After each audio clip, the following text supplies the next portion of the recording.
Hello and welcome to SKB shorts. Year end అవుతోంది. 2023 ఎలా వెళ్ళింది, ఏంటి పరిస్థితి, 2024లో what is there for us to expect, ఎటువంటి క్రికెటింగ్ సిరీస్లు ఉన్నాయి, ఎటువంటి రచ్చ రభస టోర్నమెంట్లు ఉన్నాయి, ఎటువంటివి గెలవడానికి ప్రయత్నించి చాలా ఏళ్ళు అయిపోయి గెలవలేకపోతున్న టోర్నమెంట్లు ఉన్నాయి అనేది 2024 స్టార్ట్లో మాట్లాడదాం. బట్ 2023కి వచ్చేసరికి how was this year gone by అనేది మాట్లాడుకుంటే కనుక మైలురాళ్ళు, హార్ట్ బ్రేక్లు, మైల్ స్టోన్స్ చాలా ఉన్నాయి ఈ సంవత్సరంలో. బట్ హార్ట్ బ్రేక్స్ కూడా అన్నీ ఉన్నాయి. మైల్ స్టోన్స్ విషయంగా మనం మాట్లాడుకుంటే కనుక lot of individual mile stones వచ్చాయి. లాట్ ఆఫ్ ఇండివిజువల్ పర్ఫార్మెన్సెస్ అద్భుతమైన రీతిలో కనిపిస్తూ వచ్చాయి. అండ్ కంబ్యాక్లు బాగున్నాయి ఈ ఇయర్లో చూసుకుంటే కనుక. This has been year of comebacks చాలా మందికి కూడా. ఎందుకంటే స్టార్ట్ విత్ బుమ్రా, చాలా రోజులు ఈ was out of the field and India missed him dearly. అతను ఎప్పుడైతే తన ఎంట్రీ మళ్ళీ రీఎంట్రీ ఇచ్చాడో, ఫినామినల్ రీఎంట్రీ, అద్భుతమైన రీఎంట్రీ. భలే లెవెల్లో బౌలింగ్ చేస్తూ వచ్చాడు, మైండ్ బ్లోయింగ్ పర్ఫార్మెన్స్లు ఇస్తూ వచ్చాడు across all formats. So Bumrah Ireland సిరీస్తో స్టార్ట్ చేశాడు. వరల్డ్ కప్లో ఎక్సలెంట్ బౌలింగ్ తన దగ్గర నుంచి. అండ్ టెస్ట్ మ్యాచెస్లో కూడా బాగానే వేస్తూ వచ్చాడు. ఆ తర్వాత KL Rahul, that has been another story. KL Rahul comeback అనేది, కేఎల్ రాహుల్ కంబ్యాక్ గురించి మనం మాట్లాడుకోవాలంటే కనుక, ఎప్పుడైతే తనకు ఐపీఎల్లో ఇంజరీ అయిందో ఆ తర్వాత తన place was in question. Iyer అంత బాగా ఆడేశాడు. ఇషాన్ కిషన్ డబుల్ సెంచరీ కొట్టి తన టీంలో ఉండలేని పరిస్థితి తెచ్చుకున్నాడు. శుభ్మన్ గిల్ డబుల్ సెంచరీలు కొట్టేశాడు. ఎక్కడ తను ఆడతాడు, ఏంటి పరిస్థితి అనుకుంటున్న నేపథ్యంలో, లేదు I will play as keeper, నన్ను కీపర్గా కన్సిడర్ చేయండి అని చెప్పి ఈ కేమ్ బ్యాక్, ఈ పర్ఫార్మ్. అండ్ ఆ ఏషియా కప్లో వచ్చినప్పుడు ఆడాడు, అక్కడ నుంచి కంటిన్యూ చేసుకుంటూ వచ్చాడు. వరల్డ్ కప్లో కూడా 2-3 మంచి గేమ్స్ వచ్చాయి తనకి, 400 పైగా పరుగులు ఉన్నాయి. ఈ finish the year also on high. Test మ్యాచ్లోనే కీపింగ్ చేశాడు, అక్కడ కూడా సెంచరీ కొట్టాడు. So that is another big story KL రాహుల్కి సంబంధించి. Rishabh Pant accident is one such bad unfortunate thing that happened. తను పూర్తి 2023లో వాజ్ అవే ఫ్రమ్ యాక్షన్. అది ఏదన్నా యాక్షన్లో కనిపించాడు అంటే కనుక అది ఆప్షన్లో కనిపించాడు, ఐపీఎల్ ఆప్షన్లో. But Indian cricket has missed him dearly. In fact test మ్యాచెస్లో బాగా గట్టిగానే మిస్ అయ్యారు. ఓడిపోయిన 2 ఇంపార్టెంట్ టెస్ట్ మ్యాచెస్లోనూ రిషబ్ పంత్ ఒక లోటు అనేది డెఫినెట్గా తెలిసింది. లెట్స్ హోప్ 2024లో రిషబ్ కమ్స్ బ్యాక్. ఎందుకంటే ఐపీఎల్లో స్టిల్ ద క్యాప్టెన్ అండ్ అక్కడ అద్భుతంగా ఆడుతున్నాడు. That is where his planning is recovery. And ఐపీఎల్లో ఇంపాక్ట్ ప్లేయర్లు అవి ఇవి ఉన్నాయి కాబట్టి అక్కడ మ్యాచ్ రెడీ అవ్వడానికి అవకాశాలు ఉన్నాయి. సో దాని గురించి మాట్లాడదాం. బట్ రిషబ్ పంత్ని మిస్ అయ్యారు. బట్ కంబ్యాక్ల గురించి మాట్లాడుకుంటే కనుక, the greatest comeback of 2023 is Virat Kohli's form. 2022లోనే వచ్చింది. 2022లోనే తన ఆఫ్ఘనిస్తాన్ మీద సెంచరీ కొట్టడం కానివ్వండి, పాకిస్తాన్ మీద ఆ వండర్ఫుల్ బ్యూటిఫుల్ ఇన్నింగ్స్ ఆడింది కానివ్వండి, బంగ్లాదేశ్లో ఫస్ట్ 2 మ్యాచ్లు ఓడిపోయినా కూడా లాస్ట్ మ్యాచ్లో ఇషాన్ 200 కొడితే విరాట్ సెంచరీ కొట్టింది కానివ్వండి కూడా వచ్చాయి. 2022 అంటే ఎట్లా ఉంది అంటే కనుక, అసలు ఆ కంబ్యాక్ అది నాంది పలికితే 2023 అనేది అసలు కంబ్యాక్ అనేది ఇలా ఉంటుంది. Comeback is greater than the set back అని చెప్పడానికి నిర్వచనం Virat Kohli's 2023, especially white ball cricket, అది వన్డే క్రికెట్. ఇయర్ స్టార్టింగ్లోనే మీకు 2 సెంచరీలు వచ్చాయి విరాట్ కోహ్లీకి వన్డే క్రికెట్లో. దెన్ అహ్మదాబాద్ టెస్ట్ మ్యాచ్లో పెద్ద గట్టి సెంచరీ వచ్చింది. ఆ టెస్ట్ మ్యాచ్ గురించి కొంతమంది స్లో ఆడారు, అది అన్నారు, కానీ ఆ పిచ్లో ఏమీ లేదు అసలు. బాల్ బౌన్స్ లేదు, పేస్ లేదు, షాట్ మేకింగ్ చాలా కష్టంగా ఉంది, బ్యాటర్ వికెట్లు పడవు కానీ రన్స్ రావు. ఒక స్టైల్ మేట్ దిశగా వెళ్తున్న మ్యాచ్లో విరాట్ కోహ్లీ ఆడాడు. ఈ got back is Mojo. In fact ఆ ముందు 3 టెస్ట్ మ్యాచ్లో కూడా ఈ ప్లేడ్ వెల్.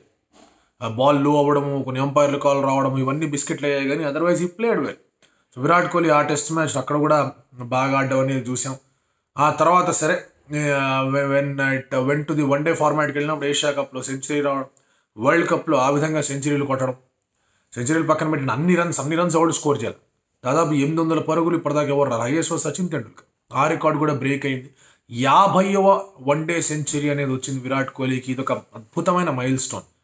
ఈ మైల్ స్టోన్ రీచ్ అవ్వడం అనేది చాలా కష్టం.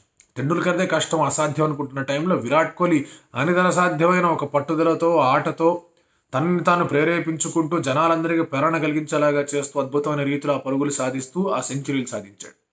ఇప్పుడు అంతటి స్థాయి వన్డే ఫార్మాట్ లాంగ్ కెరియర్ కానివ్వండి, ఆ కన్సిస్టెన్సీ కానీ, ఆ యావరేజ్ కానీ ఉండడం impossible. So Virat Kohli's comeback అనేది ఒక inspirational story. So is Bumrah, so is KL Rahul's. India's world cup campaign అనేది itself is a very inspiring story. అది ఎందుకు ఇన్స్పైరింగ్ అంటే they have beaten every nation. అందరినీ బీట్ చేసుకుంటూ వచ్చారు, అద్భుతమైన రీతిలో పర్ఫామ్ చేస్తూ వచ్చారు. ఒక రకంగా చెప్పాలంటే ఎవరు హ్యాండిక్యాప్. హార్దిక్ పాండ్యా వెళ్ళిపోయిన తర్వాత శార్దుల్ టీంలోంచి బయటకు వెళ్ళిపోయాడు, అశ్విన్ టీంలోంచి బయటకు వెళ్ళిపోయాడు. అండ్ ఆ పరిస్థితిలో కూడా they one many matches. Shami గురించి చెప్పుకోవాలి. అసలు what a player Shami is. ఎప్పుడు కూడా అసలు పక్కకు పెడతాం అనుకుంటున్న టైంలో తను రాగానే పర్ఫార్మెన్స్లు ఇవ్వడం. In fact last year world cup అప్పుడు కూడా ఇంజరీ అయిపోయింది, ఎట్లా వస్తాడు అనుకుంటే వచ్చి ఆ ప్రాక్టీస్ మ్యాచ్లో వికెట్లు తీశాడు. ఆ తర్వాత మళ్ళీ కొంచెం ఇన్కన్సిస్టెన్సీ అటు ఇటు ఉందనుకుంటే కనుక ఈ బౌన్స్డ్ బ్యాక్ అండ్ వైట్ బాల్లో అద్భుతమైన రీతిలో పర్ఫార్మెన్స్ ఇచ్చాడు. అన్ఫార్చునేట్లీ మళ్ళీ తనకి ఇంజరీ అవడం, సౌత్ ఆఫ్రికా టూర్కి తను మిస్ అవ్వడం అనేది చూసాం. But otherwise world cup campaign అనేది చాలా బాగా జరిగింది, except for that last match. Asian games Ruturaj Gaikwad నేతృత్వంలో యంగ్ ఇండియా వెళ్ళింది ఏషియన్ గేమ్స్. అక్కడ కూడా గోల్డ్ మెడల్ గెలుచుకొని వచ్చారు. మహిళల విభాగం చూసుకుంటే కనుక ఏషియన్ గేమ్స్లో అక్కడ కూడా మంచి విజయాలు సాధించుకొని వచ్చారు. మహిళలకు యాక్చువల్గా 2023 అనేది ఒక మైలురాయి సంవత్సరం. ఇనీషియల్గా ఇది ఎందుకు మైలురాయి సంవత్సరం అంటే, ఒకటి WPL స్టార్ట్ అవ్వడం, అది ఫినామినల్ ఫీట్. అది WPL స్టార్ట్ అవ్వడం అనేది. సరే, అంతకుముందు కొన్ని T20 మ్యాచ్లు అవి ఇవి ఓడిపోయారని మాట్లాడుకుంటున్నా. ఆ లిమిటెడ్ ఓవర్స్లో కొంచెం ఆ పర్ఫార్మెన్స్ పెరగడానికి ఖచ్చితంగా 2023 దోహదపడింది. ఆ ఫీల్డింగ్ ల్యాప్సెస్ ఇంకా కొన్ని ఉన్నాయి. బట్ నిజంగా బ్రేక్ త్రూ ఇయర్ 2023 ఎందుకంటే ఇంగ్లాండ్ని, ఆస్ట్రేలియాని ఏవైతే మహిళా జట్లు ఏవైతే మేము ఆడతాం టెస్ట్ మ్యాచ్లు మాలాగా ఎవరు ఆడలేరని చెప్పేసి బల్లగుద్ది స్టేట్మెంట్లు ఇచ్చే టీంలను ఇండియా ఓడించింది. అది కూడా కన్విన్సింగ్ డిఫీట్స్. వాళ్ళు యాషెస్ ఉమెన్స్ 5 రోజులు జరిగింది, కానీ ఇండియాలో జరిగిన టెస్ట్ మ్యాచ్లు 4 రోజులే జరిగాయి. అందులో ఇంగ్లాండ్ అంత పెద్ద హెవీ మార్జిన్తో కొట్టారు, ఆస్ట్రేలియాని హెవీ మార్జిన్తో కొట్టారు. సో ఇండియన్ ఉమెన్కి 2023 అనేది ఇండియన్ మెన్ కన్నా కూడా కాస్త గట్టి కీర్తి ప్రఖ్యాతలే తెచ్చిందని చెప్పాలి విజయాల పరంగా మాట్లాడుకుంటే. బట్ స్టిల్ ఇంకా limited overs they need to do well. 2024లో వాళ్ళకి వరల్డ్ కప్ ఉంది, వాళ్ళు కూడా అదే విధంగా సన్నద్ధం అవుతున్నారు దానికి తగ్గట్టుగానే. ఆ fielding is definitely an issue. But Sneh Rana అద్భుతాన్ని క్యాచ్ పట్టింది అలీసా ఐలెండ్ డిస్మిస్ చేయడానికి. బట్ ఆ తర్వాత కొన్ని ల్యాప్సెస్ డెఫినెట్గా కనిపిస్తూ ఉన్నాయి. Talking of comeback, Jemimah Rodrigues comeback అనేది మామూలు కంబ్యాక్ అది లాస్ట్ ఇయర్ జరిగింది, ఇయర్ ఇంకా కొనసాగుతూనే వచ్చింది. బంగ్లాదేశ్తో సిరీస్లో వన్డేల్లో ఆడిన తీరు కానివ్వండి, తన టెస్ట్ డెబ్యూ చేసిన విధానం కానివ్వండి, అంతెందుకు మొన్న జరిగిన ఆస్ట్రేలియా మ్యాచ్లో కూడా టీం కొలాప్స్ అవుతుంటే ముందుండి నేను చూసుకుంటా అని చెప్పేసి అద్భుతమైన ఇన్నింగ్స్ ఆడింది. సో జెమిమా రోడ్రిగ్స్ టీంలోంచి బయటికి వెళ్ళిపోయి మళ్ళీ లాస్ట్ ఇయర్ టీంలోకి వచ్చి అక్కడ నుంచి ఒక పర్పుల్ ప్యాచ్ అనేది కంటిన్యూ చేసుకుంటూ వెళ్తాను. సో తనకి it has been a phenomenal year Jemimah రోడ్రిగ్స్కి. అలాగే ఇంకా హార్ట్ బ్రేక్ల విషయాల గురించి మనం మాట్లాడుకుంటే కనుక అవే ఎక్కువ గుర్తుంటాయి, అవే ఎక్కువ బాధ పెడుతూ ఉంటాయి. ఈ సంవత్సరంలో there have been 3 big heartbreaks. ఒకటి సెంచురియన్ టెస్ట్ మ్యాచ్, అంటే నాట్ బికాజ్ ఆ టెస్ట్ మ్యాచ్ ఓడిపోయారని కాదు, కానీ టెస్ట్ సిరీస్ గెలిచే అవకాశం ఇంకొకసారి చేతులారా పోగొట్టుకున్నారు. సౌత్ ఆఫ్రికన్ బోర్డు ముందే వాళ్ళు కొంచెం 2 టెస్ట్ మ్యాచ్లు చేశారు. ఎందుకంటే ఇండియా వస్తోంది అంటే కనుక ఆస్ట్రేలియన్ కానీ ఇంగ్లాండ్ కానీ చూడండి టెస్ట్ మ్యాచ్లు పెంచుదాం అని ఆలోచిస్తారు. ఎందుకంటే ఇండియా వస్తే వ్యూవర్షిప్ వస్తుంది, స్పాన్సర్షిప్ వస్తుంది, ఆ తర్వాత మీకు బ్రాడ్కాస్ట్ రైట్స్ అనేవి పెరుగుతాయి. వీటన్నీ కనిపిస్తూ ఉంటే వాళ్ళు టెస్ట్ మ్యాచ్లు పెంచుతున్నారు, వీళ్ళేమో టెస్ట్ మ్యాచ్లు వద్దంటున్నారు. So that they can accommodate their South African T20 league.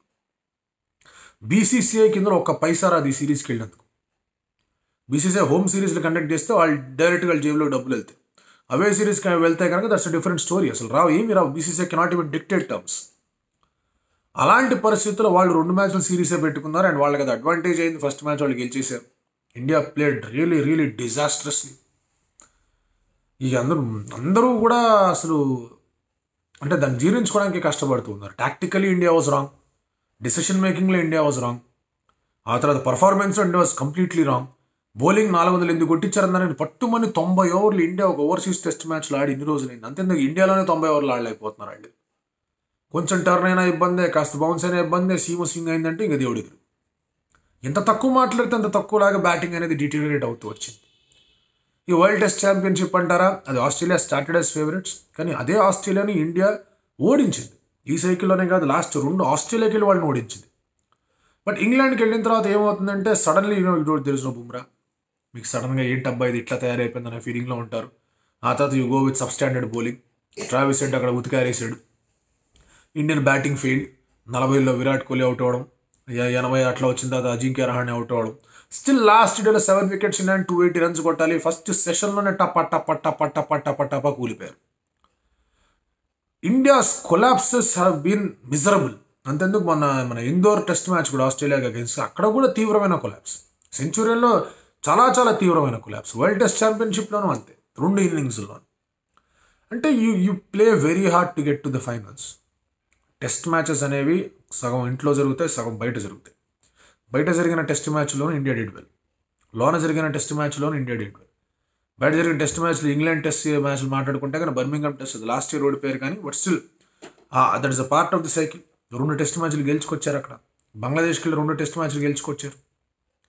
So ఇలా టెస్ట్ మ్యాచెస్ గెలిచారు, వెళ్ళి అవే సిరీస్లో గెలుచుకొని వచ్చారు. బంగ్లాదేశ్ అంత ఈజీగా జరిగిన టెస్ట్ మ్యాచ్ కాదుగా, స్ట్రగుల్ అయ్యారుగా సెకండ్ టెస్ట్లో. అశ్విన్ అయ్యారు కొట్టారు అక్కడ. ఇంగ్లాండ్ ఎంత బాగా ఆడారు, బట్ ఆ రీతిలో పర్ఫార్మెన్స్ అనేది రావట్లా. ఇంగ్లాండ్ కానీ బంగ్లాదేశ్ కానీ ఆ సిరీస్లు సమన్ చేసుకోవడానికన్నా గెలవడానికన్నా అక్కడ 2 టెస్ట్ మ్యాచ్లు గెలవడానికి కారణం ఇండియాస్ బౌలింగ్. బంగ్లాదేశ్లో ఇట్ వాస్ కంప్లీట్లీ స్పిన్. ఇంగ్లాండ్కి వచ్చేసరికి ఇట్ వాస్ కంప్లీట్ పేస్. మీ దగ్గర బుమ్రా, షమి, సిరాజ్ ముగ్గురు అదరగొడుతుందన్నా సరే అక్కడ మధ్య మధ్యలో ఇషాంత్ శర్మ కూడా కాస్త బౌలింగ్ వేసాడు. Umesh Yadav also bowled, Shardul also pitched. So అలాంటి ఒక బౌలింగ్ అటాక్ ఉండింది. ఇప్పుడు బౌలింగ్ అటాకే పాయ, batting Pujara, Rahane out of the team. విహారీని ఎందుకు పక్కన పెట్టారో వాళ్ళకే తెలియదు. ఆ తర్వాత మీరు శ్రేయస్ అయ్యర్ ఇన్వాల్వ్ చేస్తున్నారు, అందరిని ఇన్వాల్వ్ చేస్తున్నారు, వాళ్ళు ఎవరు 8 ఓవర్స్కి వెళ్ళరు. ఇంట్రా స్క్వాడ్ మ్యాచ్లు ఆడతారు కానీ అక్కడున్న ఒక టీంతో, లోకల్ టీంతో ఆడరు. ఆ టీంలో ఆడిన అభిమన్యేశ్వరన్ కానీ అతని టీంలో పెట్టుకోరు. సాయి సుదర్శన్ అన్ని విధాలుగా సరిపోతున్నాడు, బాగా ఆడుతున్నాడు, అతను మళ్ళీ ఏ విధంగా అతని టీంలోకి తీసుకొస్తున్నారో అర్థం కాదు. ఇప్పుడు మళ్ళీ ఆవేష్ గారిని తీసుకొచ్చి పెట్టుకున్నారు టీంలో, ఎందుకంటే తను రంజీలో బాగా ఆడాడు కాబట్టి. But you have to play in those conditions. So batting has been a big problem in 2023. మనకున్న 3 హార్ట్ బ్రేకుల్లో 2 వరల్డ్ కప్ హార్ట్ బ్రేకుల్లో బ్యాటింగే కొంప ముంచింది. ఈ world cup final is the biggest heartbreak. అది అసలు ఇండియాలో జరుగుతూ 10కి 10 మ్యాచ్లు గెలిచి ఆస్ట్రేలియన్ లీగ్ మ్యాచ్లో ఓడగొట్టి చూసుకోండి ఎలా ఉంటుందని చెప్పేసి వస్తే వాళ్ళు ప్రణాళికబద్ధంగా వచ్చారు. మనం అసలు నోట్ల నాలిక లేని వాళ్ళగా తయారైపోయాం ఆ మ్యాచ్లో. హ్యాపెన్స్, కాదనట్లా ఇటువంటి డిఫీట్స్ వస్తాయి. స్పోర్ట్ అన్నాక అప్స్ అండ్ డౌన్స్ జరుగుతూ ఉంటాయి, ఇబ్బందులు వస్తూ ఉంటాయి. బట్ ఇలా ఓడిపోవడం అనేది ఏ ఫ్యాన్ అన్నా కూడా బాగా బాధకి గురి చేస్తుంది. 2023లో ఇండివిజువల్ మైల్ స్టోన్స్ ఎలాగైతే ఉన్నాయో, టీం పరంగా India has seen lows. It is not a good year to remember. Asia cup ఏదో గెలిచామని చెప్పుకోవడానికి తప్ప, సరే వెస్టిండీస్లో టెస్ట్ సిరీస్ గెలిచామని చెప్పుకోవడానికి తప్ప there is nothing significant that India has achieved in 2023. ఫైనల్స్కి వెళ్ళారు, వరల్డ్ టెస్ట్ ఛాంపియన్షిప్ ఫైనల్స్కి వెళ్ళారు, 1 డే ఫైనల్స్కి వెళ్ళారు. గ్రేట్ అచీవ్మెంట్ కాదనట్లా, బట్ అట్లాంటివి అవుతూనే ఉన్నాయి కదా.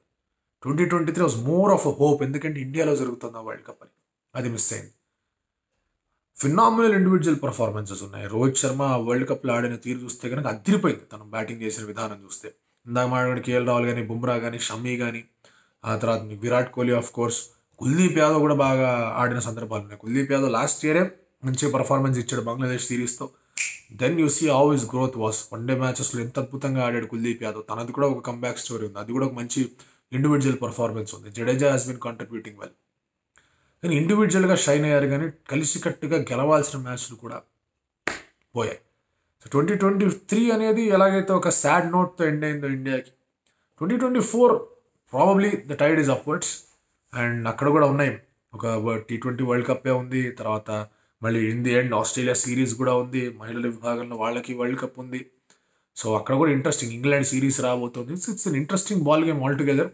2024 గురించి January 1 మాట్లాడదాం. 2023 ఇదైతే ఇది. ఐపీఎల్ ఇంక్లూడ్ చేయాలా? ఐపీఎల్ ఇంక్లూడ్ చేస్తూ కూడా మాట్లాడాలి అంటే కనుక అదొక అద్భుతమైన రీతిలో జరిగిన tournament IPL. You could see centuries flowing. Gill వేరే లెవెల్లో ఆడాడు ఐపీఎల్. విరాట్ కోహ్లీ అద్భుతమైన లెవెల్లో ఆడాడు, క్లాస్ని అదరగొట్టాడు SRHకి. ఆ తర్వాత అటు ఇటు గిఫ్ట్లు కూడా అవుతూ వచ్చాయి.